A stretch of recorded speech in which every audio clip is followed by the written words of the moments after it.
Chapter 14, Her Ultimate Design. The kingdom was in a tizzy over the announcement of Prince Eric's wedding. The entire seaside was buzzing with excitement and a bit of confusion. Everyone was wondering who the young woman was. The dark-haired siren Prince Eric had fallen in love with. Everyone, that is, except the little mermaid. When she heard the news of a wedding, the poor dear thought she would be marrying the prince. You couldn't blame her, really. They had almost kissed the day before, and something in his eyes when they were in that little boat together made her feel like he loved her. Maybe he finally remembered. Maybe he remembered it was she who had saved his life. She was so happy as she hastily tidied up before rushing to the landing to find Eric. She had been fretting over how she was going to get him to kiss her before sundown, and now they would be kissing at their wedding. As she raced to the landing to find her fiancé, she saw something wholly unexpected, and it shattered her world and broke her heart. The prince was standing with a beautiful young woman in the main hall, talking with his valet and great confidant, Sir Grimsby. Until that very moment, Grimsby had doubted the mysterious woman with the angelic voice Eric had been speaking of even existed. Grimsby had been haranguing Eric about his foolishness in pining for and swooning over a phantom siren when he had a lovely young woman beneath his very roof.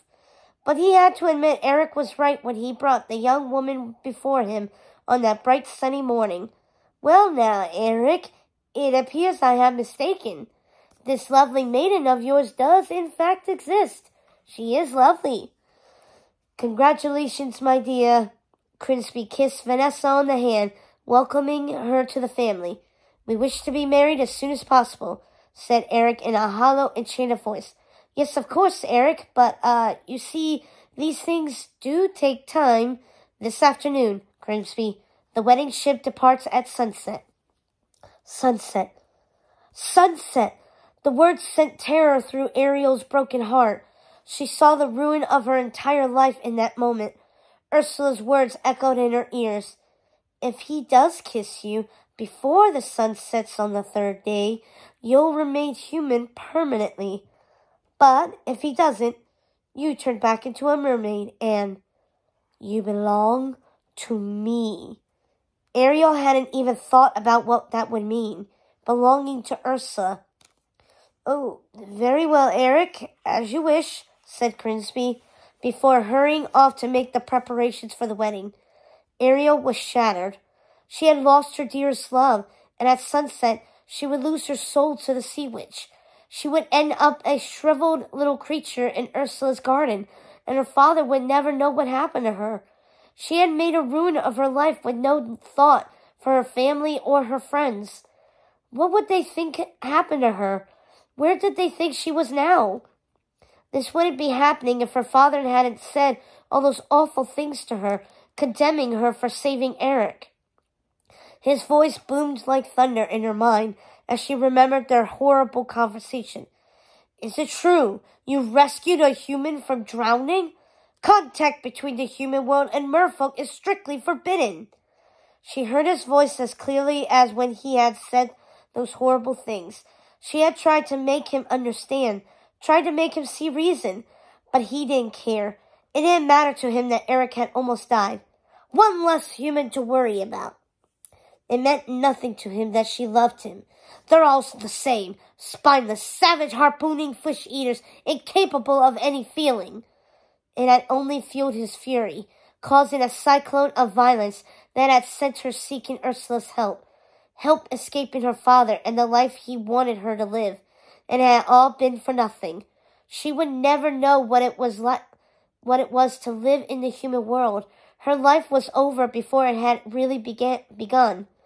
She had been so foolish to think Eric had fallen in love with her, foolish to have made a deal with the sea witch, foolish for throwing her life away for the love of someone who didn't love her in return. She had been so sure Eric had fallen in love with her when she saved him from drowning. and he had taken her into his home when he found her on the shores of his kingdom. Why had she given her voice to the sea witch? If only he could hear her sing, he would know it was she who had saved him. She had thought for sure they were going to kiss in the boat the day before. She had thought he was starting to remember. She had thought he was falling in love. If only he had kissed her that day. If only the boat hadn't turned over before. Never mind.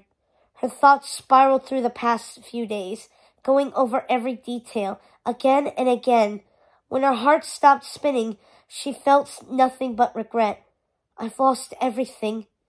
Everything, she thought, in 3 short days. She saw her dreams slipping away and turning into a nightmare. She had been so intrigued that night when she saw Eric on his ship playing the snuffblat. She had never seen a human that close before, and she thought he was probably the most handsome being she had ever laid eyes on. She had imagined what his life would be like, traversing the sea, seeing the world, dancing beneath the stars. She imagined where he must live, surrounded by beautiful things, human things, like those she had been collecting in her cave. He could have shown her so many more human treasures, things she never even imagined. She had fancied her life with him as an endless adventure of discovery, and now it was all over. She had thought the sea gods had brought this wonderful prince into her life for a reason, casting down his ship in that terrible storm, plunging him into her ocean, giving her the means and strength to save him, making her fall in love with him. Why would the gods do that and not give them a chance at love? She wouldn't have taken the risk if she hadn't thought they were meant for each other. If she had her voice, she could tell Eric everything. She was heartbroken and alone, wishing for the days when she first arrived in Eric's kingdom, when she thought he loved her. She couldn't believe he was about to marry someone else. She was helpless. She was desperate. And she was angry. She wanted to scream, but the sea witch had her voice. Ariel! Ariel! It was her friend Scuttle the seagull.